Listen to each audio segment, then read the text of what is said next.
Malaysia is a country in Southeast Asia with over 32.4 million people. The main ethnic is Malay, Chinese, Indians, and indigenous peoples.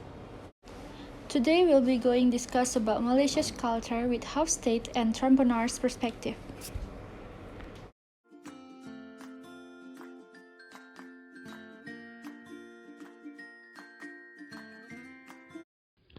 Power distance.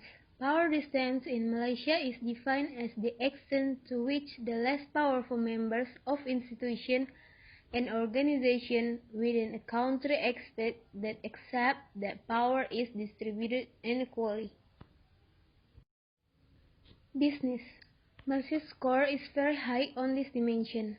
However, the people in here accept a hierarchical order in which everybody has a place and which needs no further justification. Hierarchy in an organization is seen as reflecting inherent inequalities. Centralization is popular. Subordinates expect to be told what to do, and the ideal boss is a benevolent autocrat. Challenges to the leaderships are not well received in here. In individualist society, people are supposed to look after themselves and their direct family only. Malaysia, with a score of 26, is a collectivistic society. This is manifest a close long-term commitment to the group. Loyalty in a collectivist culture is paramount and overrides most other societal rules and regulations.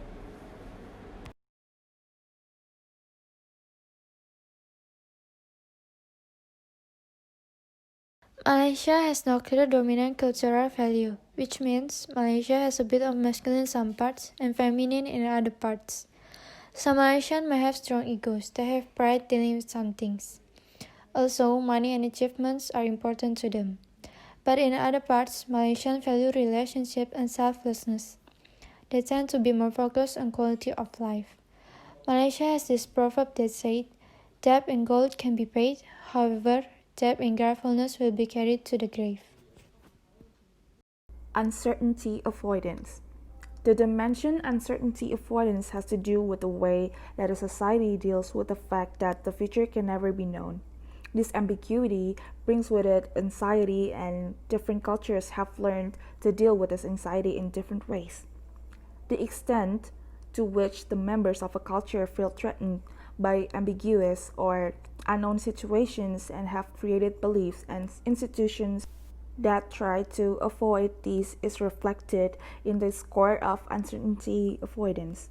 Malaysia scores 36 on this dimension and thus has a low preference for avoiding uncertainty. Low UAI societies maintain a more relaxed attitude in which practice counts more than principles and deviance from the norm is more easily tolerated. In societies exhibiting low UAI, people believe there should be no more rules than are necessary, and if they are ambiguous or do not work, they should be abolished or changed. Schedules are flexible, hard work is undertaken when necessary but not for its own sake. Precision and punctuality do not come naturally. Innovation is not seen as threatening. So we will continue explain about long-term orientation. So long-term orientation describes how every society has to maintain some links with its own past while dealing with the challenges of the present and future. In Malaysia, long-term orientation, the score is low in this dimension. That means that Malaysia has a normative culture. Example, they prefer to maintain time-honored traditions and norms while viewing societal change with suspicion. And people in such societies have a strong concern with establishing the absolute truth. They are normative in their thinking. They exhibit great respect for traditions, a relatively small propensity to save for the future, and a focus on achieving quick results. So the thing is, in Malaysia, they prefer concentrate in the present, not in the future. Indulgence. Malaysia is one country that has a culture of indulgence. Indulgence people are generally willing to manifest their impulse and desire to enjoy life and have fun. They have a positive and optimistic attitude. In addition, they attach importance to leisure and spend money as they wish. Now we're moving to Trompenaars' perspective of cultural dimensions. Asian countries have particularism tendencies. Therefore, the relationship is the determinant of what practices should be applied. For example, before thinking of business, Malays firstly build the relationships with their partner. Depending on level of trust and relationship gain, the terms of agreement may change several times. For Malays, even the spoken contract terms are more crucial than those of writtens. Well, next, it's about individualism versus communitarianism. Individualism refers to people regarding themselves as individuals, while communitarianism refers to people regarding themselves as part of a group. Well, in Malaysia, as we know, people prefer to choose communitarianism because they want to have a part of a group, and other countries with high communitarism include Germany, China, France, Japan, and Singapore. Specific versus diffuse. Malaysia has such a diffuse culture. In diffuse cultures, people have a similar public and private life. People will address a university professor formally at the university, local market, and bowling alley. People maintain a great deal of formality. Malaysians are taught from childhood to respect their elders. To show respect, they call all the elders, except those who are our grandfather's age, aunt or uncle, whether they are relatives or not. Yes, this includes uncle burger shop on the highway. Malaysian culture is very neutral, meaning the people that control their emotion. They don't show their thoughts and feelings. They try to be more reason-oriented rather than emotional to act on.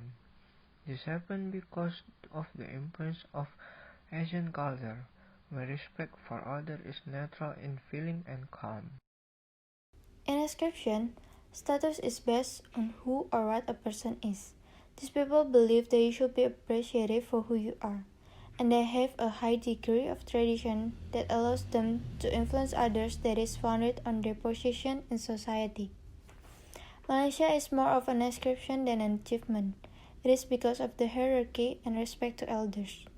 Power, title, and position matter in this country. The statuses are given depending on the age and authority.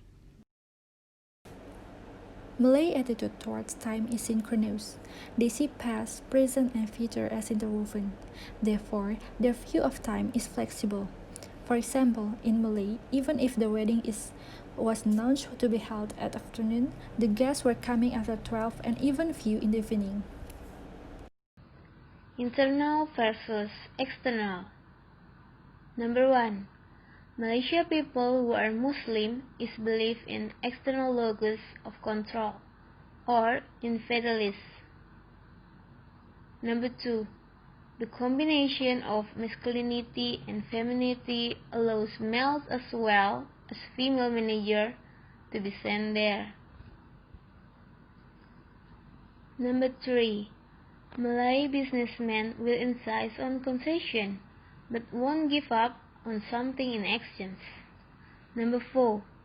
Malaysian people are so polite that they can't say no, so we must don't be tasteful with their yes answer.